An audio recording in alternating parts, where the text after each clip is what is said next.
Selling your dental practice is one of the biggest decisions you will make in your dental career.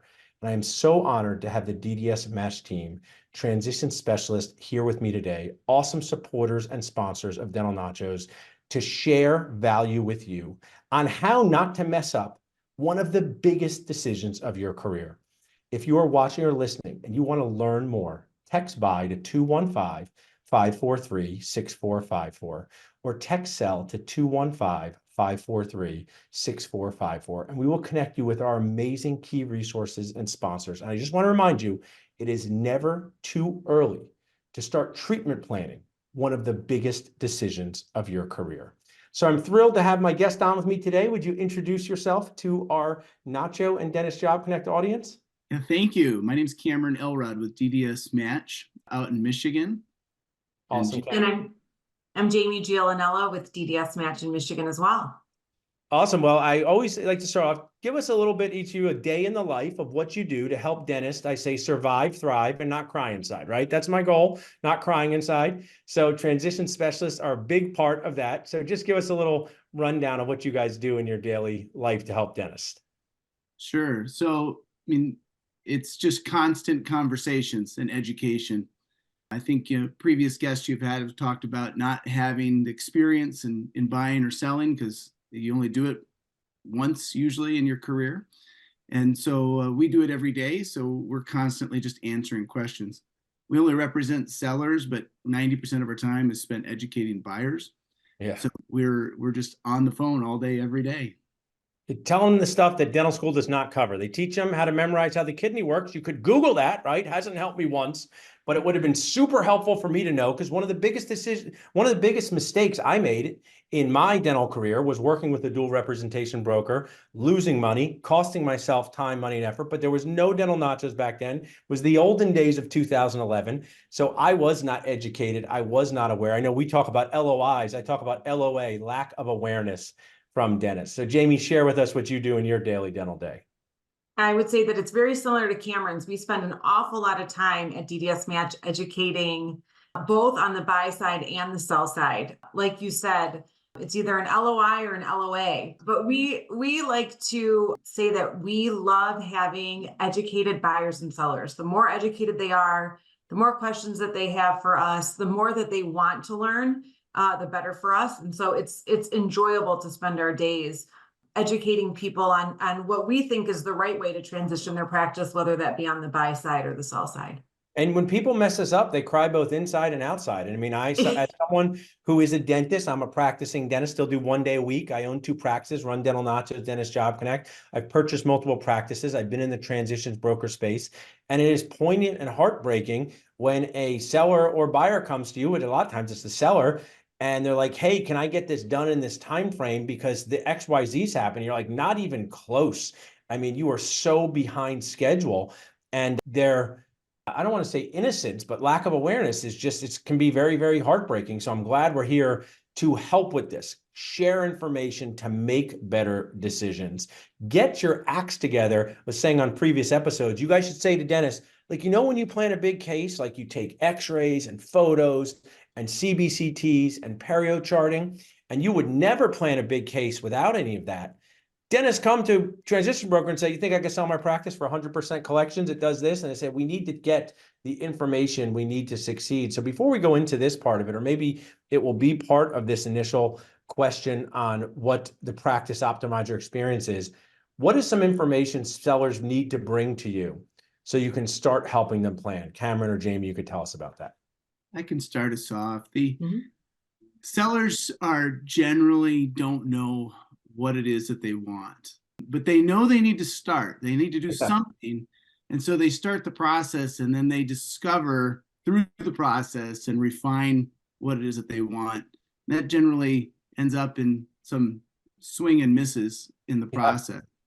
So, but at least they've educated themselves through trial and we try and start as early as we possibly can and gathering as much information as we can. That we have a process that we follow, like you're saying, a treatment plan.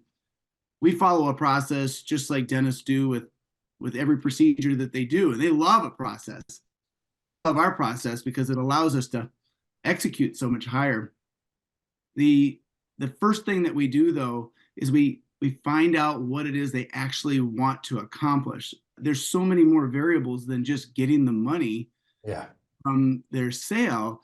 There's so many terms, the work post transaction, the taxes, the all of these things. And if you push all that to the front of the conversation, it's so much easier for the broker to facilitate a strategy on their terms. Mm-hmm. Love that. It's such amazing value. I mean, dentists are faced with that with patients who haven't gone to the dentist in many years, finding out what they really want. Is it to smile better? Is it to chew better? And it's an emotionally overwhelming process. So I think sellers, buyers, just expect this to be an emotionally overwhelming process. I will find, and you can tell me if you agree, Jamie, okay, to disagree, that it's more emotionally overwhelming than financially overwhelming. The financial part is often much easier to deal with than the emotional part and the questions around it. Have you found that to be the case, Jamie?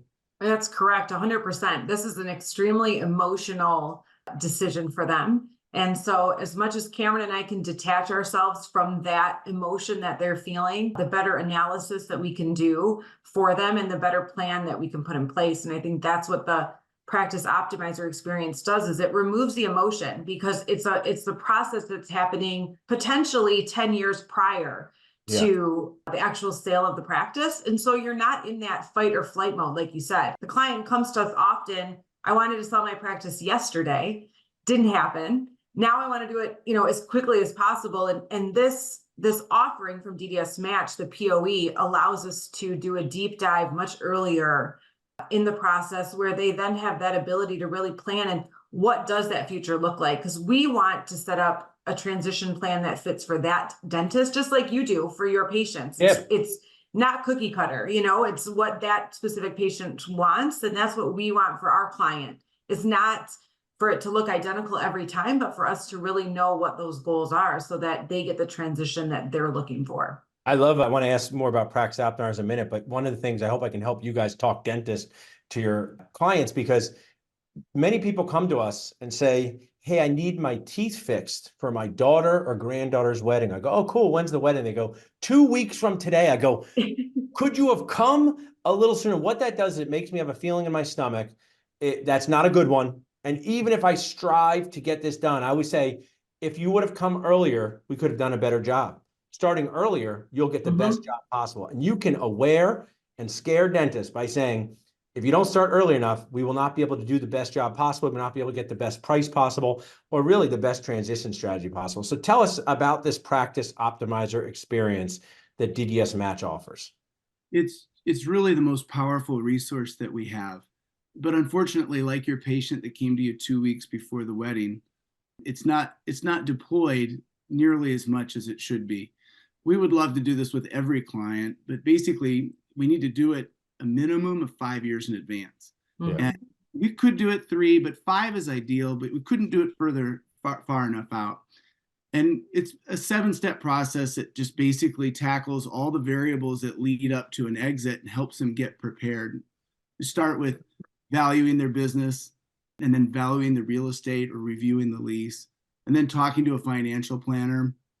And then they don't have to fire their existing financial planner. This is just one that we've hired that allows us to take their nest egg, add what we've discovered on the valuation of their assets, and then determine what they need to retire on, then work it backwards so we can determine a date to start the transition process. And then we talk to an estate attorney, and then the estate attorney reviews to make sure that there's no hurdles to get in the way, because trust me, this happens. Like, people die and they don't understand that they got a bunch of built-in hurdles that they just didn't explore, and we've got to be the ones to uncover them. If we did it 5 years ago, we wouldn't deal with any of these things that we run into.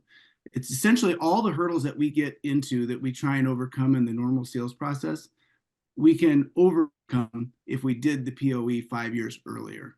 But I think you're sharing so much great value. I just want to interject that, I mean, from my life, sadly, my own father was a dentist, passed away suddenly, and I worked with him for 11 years with my brother. It was an amazing opportunity and time. But since we were partners at the time, that from a dental perspective, the transition was set because my brother and I were already owners. We had to hire associates, but I had to take care of his estate, and selling his home was so stressful. I mean, the buyers acted like the home was about to fall apart, who could eat in its kitchen. And I just want to share with you, anyone can buy a home. What I'm hoping, I get a little bit chills when I talk about this.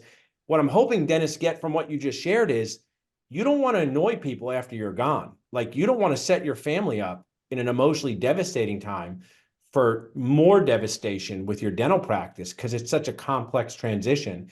And I have experienced this from solo practice owners that sadly have suddenly died, and their family has a total mess on their hands. So I think that alone, Cameron and Jamie, is a reason to do the practice optimizer. But then maybe, Jamie, from a fun angle, because that's, I know, kind of a morbid angle, do they learn things about their practice that they could do better or make more money or help when they do the practice optimizer experience? Is it kind of like one of those fitness checks where you say, hey, I'm doing well over here, but I need to do better over here? That's exactly what it is. I mean, it does it from their own personal perspective, also financially. When we talk about, these retirement calculators and things, some people get really excited. Hey, look I could retire today. Others are like, ooh, I guess I need to, reel it in, or I need to do other things in order for me to be able to retire in the timeline that I want to. But it also, looks at all of the measures of the practice. So we've partnered with Dental Intelligence to provide reporting for them on what could be improved or what areas they need to look a little bit deeper at. That would be a huge benefit to a future buyer.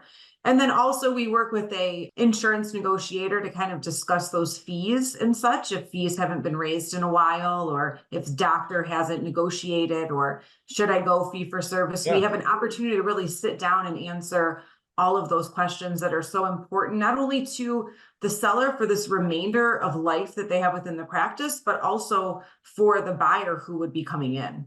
I love that. And also, I've purchased, multiple practices, and, one day I'll sell my practice. There's also, like, I'm trying to think of the right word for it, but maybe pride in what you're turning over to another professional.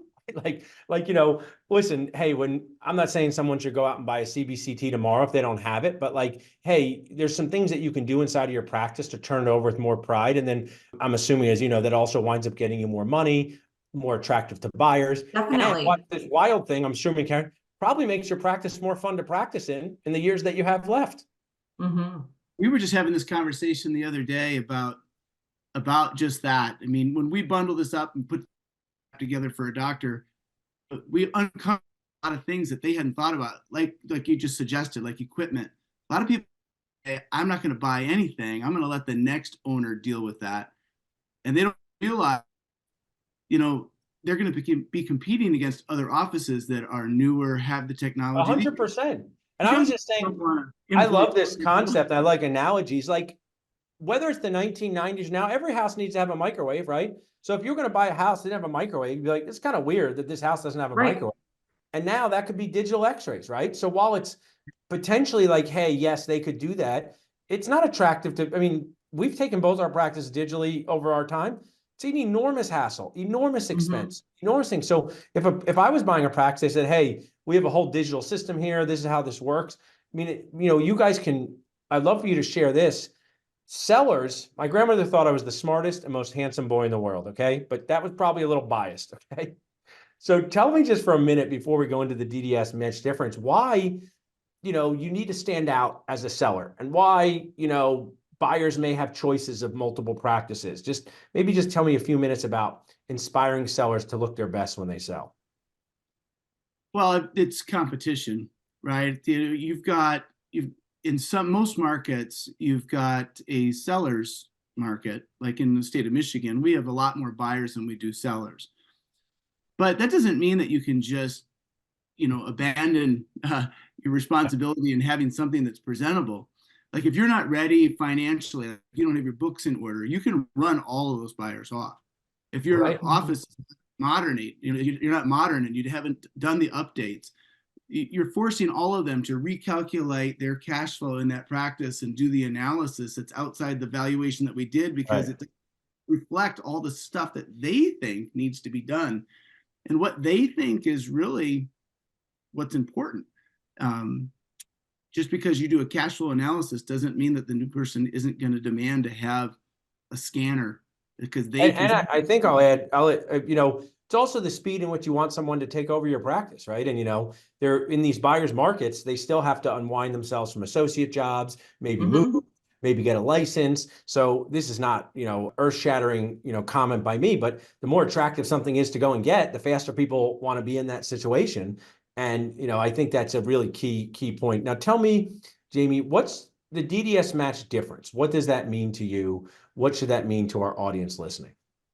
Yeah, I think that's a great question. And I think it's important for buyers and sellers to know this. We touched on this a little bit earlier in our conversation, but this idea that we do not dual represent at DDSmatch. Yeah.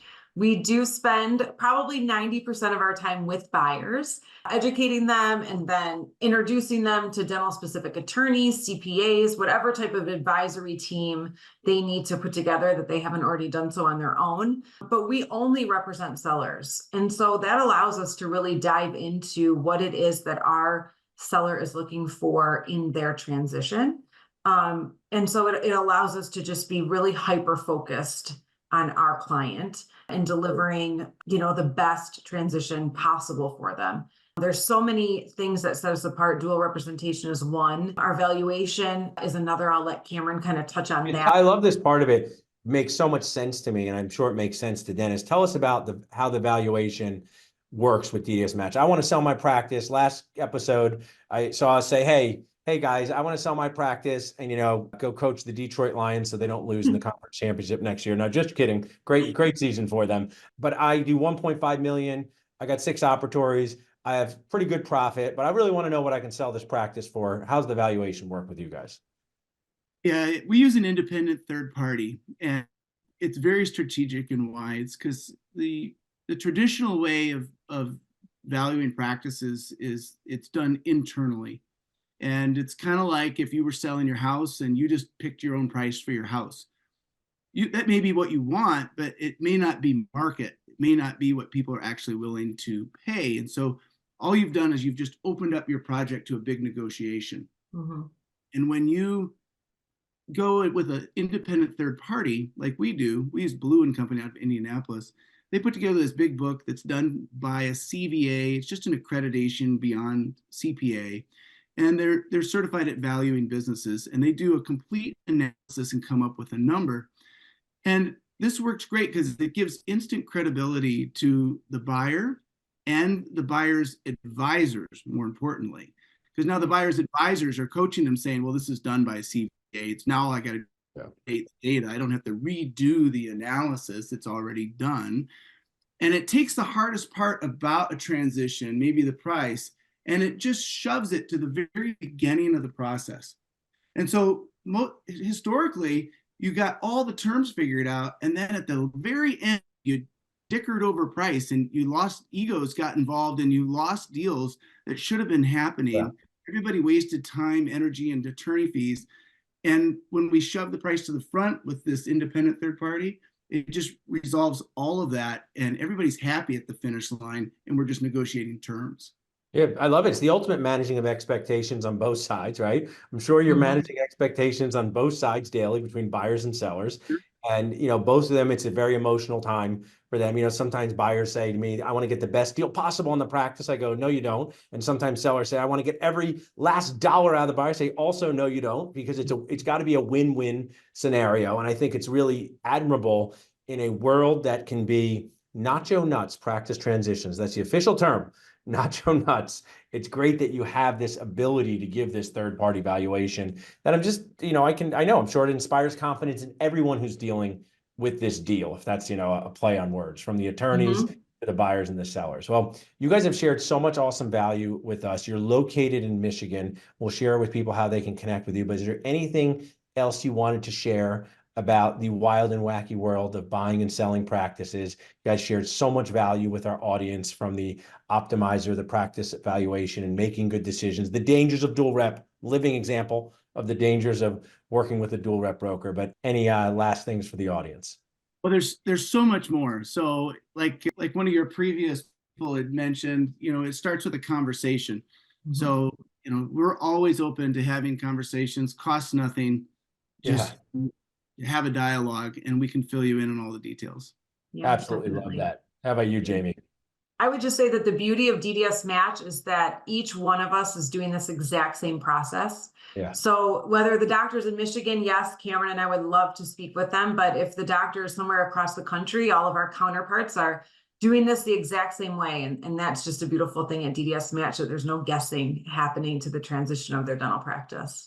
Absolutely love this. I can't let an episode go by without mentioning my failed dreams of playing professional basketball in the NBA. And it's just a good example of, you need a team to succeed. You need the right team to treatment plan the biggest decision of your career. People can text buy to 215-543-6454 to learn more if you're looking to buy a practice, and text sell to 215-543-6454 if you're looking to sell, or just reach out to us at dentalnachos.com. Thank you both so much for sharing with me today. Thank Thanks you. for having us.